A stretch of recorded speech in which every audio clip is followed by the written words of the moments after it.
ಇನ್ನು ಇತ್ತೀಚೆಗೆ ನಡೆದಿದ್ದ rowdy sheeter Haider Ali murder ಪ್ರಕರಣಕ್ಕೆ ಸಂಬಂಧಪಟ್ಟಂತೆ ಇನ್ನಷ್ಟು ಮಾಹಿತಿಗಳು ಈಗ ಲಭ್ಯವಾಗ್ತಾ ಇದೆ.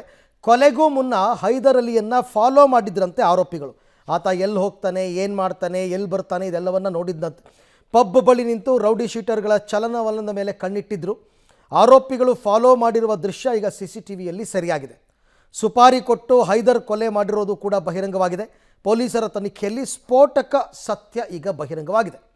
ಯಾವ ಕಾರಣಕ್ಕೋಸ್ಕರ ಹೈದರ್ ಅಲಿಯ ಮರ್ಡರ್ ಆಯಿತು, ಸುಪಾರಿ ಕೊಟ್ಟವ್ರು ಯಾರು, ಸುಪಾರಿ ಪಡೆದವ್ರು ಯಾರು, ಅವರು ಹೈದರ್ ಅಲಿಯನ್ನು ಕೊಲ್ಲಬೇಕಾದ್ರೆ ಪ್ಲ್ಯಾನ್ ಮಾಡಿದ್ದು ಹೇಗೆ, ಎಲ್ಲಿಂದ ಶುರು ಮಾಡಿದ್ರು ಫಾಲೋ ಮಾಡೋದಕ್ಕೆ, ಹೀಗೆ ಹಲವಾರು ವಿಚಾರಗಳು ಪೊಲೀಸರ ತನಿಖೆಯ ವೇಳೆ ಈಗ ಗೊತ್ತಾಗಿದೆ.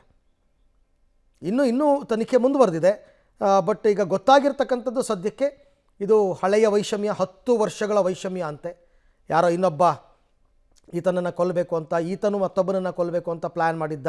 ಹೀಗೆ ಈ ಅಂಡರ್ ವರ್ಲ್ಡಲ್ಲಿ ಇವೆಲ್ಲ ಕಾಮನ್. ಇದು ಒಬ್ಬರನ್ನ ಮುಗಿಸಿದ ಮೇಲೆ ಅವ್ರು ಇವ್ರ ಕಡೆಯವ್ರನ್ನೊಬ್ಬರನ್ನ ಹೊಡೆಯೋದು, ಇವ್ರ ಕಡೆಯವ್ರನ್ನ ಎತ್ತಿದ ಮೇಲೆ ಅವ್ರ ಕಡೆಯವ್ರನ್ನ ಎತ್ತೋದು, ಇವೆಲ್ಲ ಸಹಜವಾಗಿ ನಡೀತಾ ಇದೆ.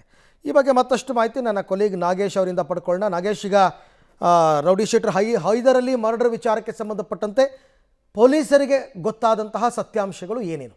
ಅರವಿಂದ್, ಹೈದರ್ ಅಲಿ ಮರ್ಡರ್ ಪ್ರಕರಣಕ್ಕೆ ಸಂಬಂಧಪಟ್ಟಂತೆ ಅಶೋಕ್ ನಗರ ಪೊಲೀಸರು ತನಿಖೆಯನ್ನು ಮಾಡಿದಂಥ ಸಂದರ್ಭದಲ್ಲಿ ಈಗಾಗಲೇ ಪ್ರಕರಣದಲ್ಲಿ ಬಂಧಿತರಾಗಿರುವಂಥ 7 ಜನ ಆರೋಪಿಗಳ ವಿಚಾರಣೆ ಮಾಡಿದಂಥ ಸಂದರ್ಭದಲ್ಲಿ ಒಂದಷ್ಟು ಸ್ಫೋಟಕವಾದ ಹೇಳಿಕೆಗಳ ಗೊತ್ತಾಗ್ತಿರುವಂಥದ್ದು. ಬಹಳ ಪ್ರಮುಖವಾಗಿ ಆರೋಪಿಗಳು ಹೈದರ್ ಅಲಿಯನ್ನು ಕೊಲೆ ಮಾಡಲಿಕ್ಕೆ ಸುಪಾರಿಯನ್ನು ಕೊಟ್ಟಿದ್ರು ಅನ್ನುವಂಥ ವಿಚಾರಗಳು ಕೂಡ ಗೊತ್ತಾಗ್ತಿರುವಂಥದ್ದು. ಪ್ರಕರಣದ ಪ್ರಮುಖ ಆರೋಪಿಯಾಗಿರುವಂತಹ ನಯಾಜ್ ಪಾಷಾ ಅಲಿಯಾಸ್ ನಯಾಜ್ ಎನ್ನುವಂಥ ವ್ಯಕ್ತಿ ಏನಿದ್ದಾನೆ, ಈತನ ಮತ್ತು ಹೈದರ್ ಅಲಿ ನಡುವೆ ಸಾಕಷ್ಟು ವೈಮನಸ್ಸಿತ್ತು. ಕಳೆದ 10 ವರ್ಷಗಳಿಂದಲೂ ಕೂಡ ವೈಮನಸ್ಸಿದ್ದಂಥ ಕಾರಣಕ್ಕಾಗಿ ಈ ರೀತಿ ಸುಪಾರಿ ಕೊಟ್ಟು ಆತನನ್ನು ಕೊಲೆ ಮಾಡಿಸಿರುವ ಬಗ್ಗೆ ಒಂದಷ್ಟು ಮಾಹಿತಿಗಳು ಸಿಕ್ಕಿದ್ದಾವೆ ಅನ್ನುವಂಥ ವಿಚಾರಗಳು ಗೊತ್ತಾಗ್ತಿರುವಂಥದ್ದು. ಅದರ ಜೊತೆ ಈ ಕೊಲೆ ಮಾಡಲಿಕ್ಕೆ ಅವರು ಮೊದಲೇ ಪ್ಲಾನನ್ನು ಮಾಡ್ಕೊಂಡಿದ್ರು ಅನ್ನುವಂಥದ್ದಕ್ಕೆ ಸಾಕ್ಷಿಯಾಗಿರುವಂಥ ಒಂದಷ್ಟು CCTV ಫುಟೇಜ್ಗಳನ್ನು ಕೂಡ ಅವರ ಸಹೋದರರವರು ಕೊಟ್ಟಿರುವಂಥದ್ದು. ಬಹಳ ಪ್ರಮುಖವಾಗಿ ಹೈದರ್ ಅಲಿ ಅವರನ್ನು ಹತ್ಯೆ ಮಾಡಲಿಕ್ಕೆ 3 ದಿನ ಮುಂಚೆ ಆತ ಎಲ್ಲಿ ಓಡಾಡ್ತಾನೆ, ಎಲ್ಲಿ ಬರ್ತಾನೆ ಅನ್ನುವಂಥದ್ದನ್ನು ಈ ಹಂತಕರು